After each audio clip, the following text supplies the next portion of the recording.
so here, the next step would be color corrections, and I use the same, always the same adjustment layers. I use selective color, I use hue and saturation, and sometimes I can just paint on the new layer, sampling from the correct color, and this layer will be set to color blending mode. That's pretty much all that there is to color correction. Again, like I said, it's not about what adjustment layer you're using, it's about you seeing where you're going with this color. And just a couple of quick tips that you may use in the future, especially working with skin a lot.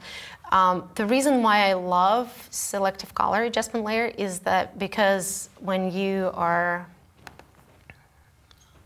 adding a new selective color layer, you can get into the colors inside there, and you have reds and yellows separately, which for me often is enough to actually make a skin tone much better, or whatever discoloration I have there.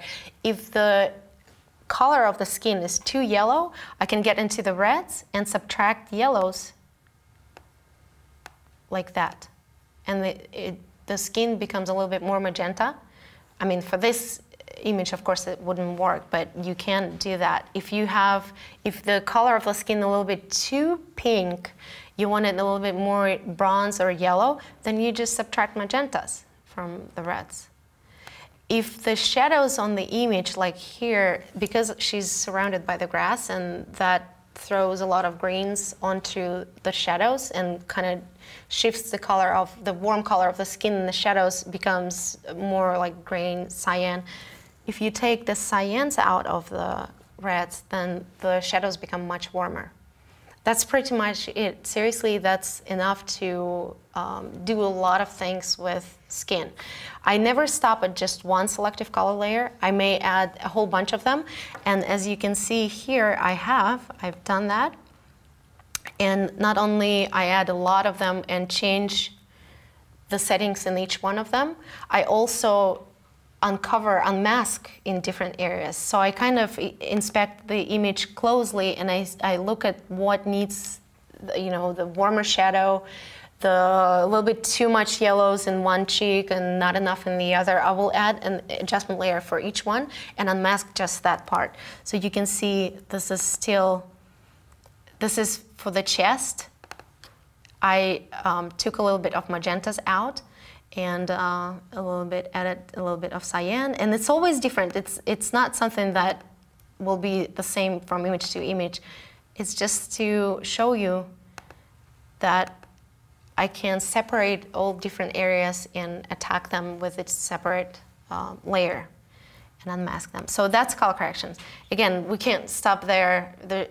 There's really not so much to say about color corrections, to be honest. But the one thing that I always do, the same things over and over again, and I've been doing for the past 8 years, is working on the eyes. And when it comes to portraits, a couple of things to understand is when your makeup artist is applying, or even the girl herself was applying her makeup, we always want to actually get the mascara to the very roots of the lashes, but it's very difficult physically.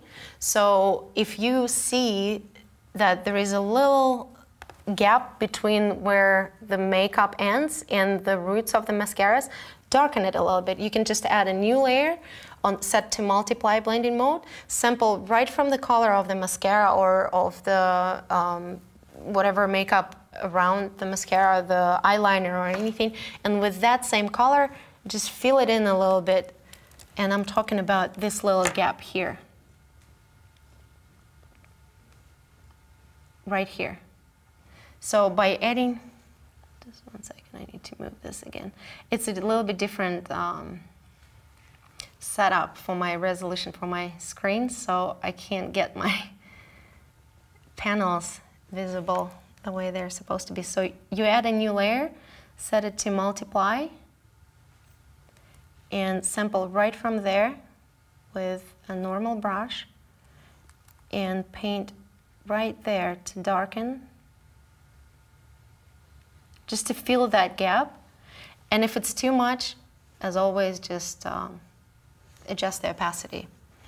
The other thing that I always do when working with the eyes is add a little bit of that light just to enhance the contrast within the iris.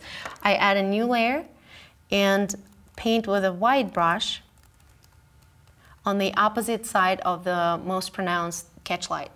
Because our eyeball is a sphere, and when the light comes from here, it hits the eyeball from this side, and it's moist, so we see the catch light on this side, but then the light travels through the eyeball and lands on the opposite side from the pupil on the iris.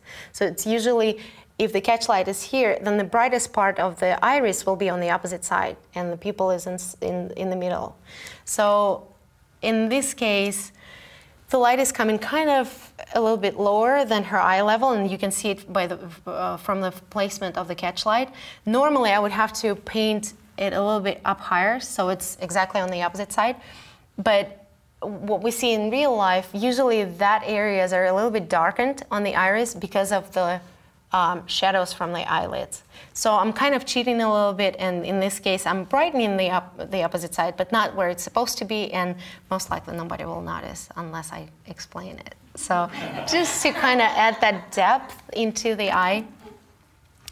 And the other thing that I do with the eye is add in another layer, multiply and darken the outline of the iris as well. Again, just to add that contrast to the eye just a little bit.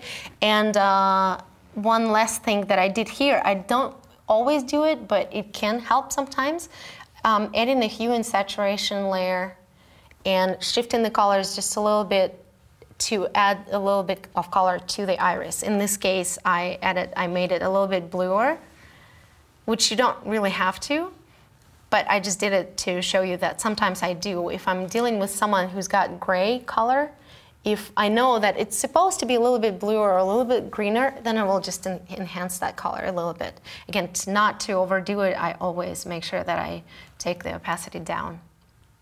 And when I actually start, I make it pretty, like, really big change first to see, okay, that's the color that I want, and then I can have it green, but then once I'm approximately in the color change that I like, then I will take the opacity down. So I know it's there, but it's very, very subtle. And a lot of things that I do, and I've learned this over the years, the more subtlety you add, inject into every change that you make while you're retouching, the better the outcome will be. And that's pretty much it with the eyes.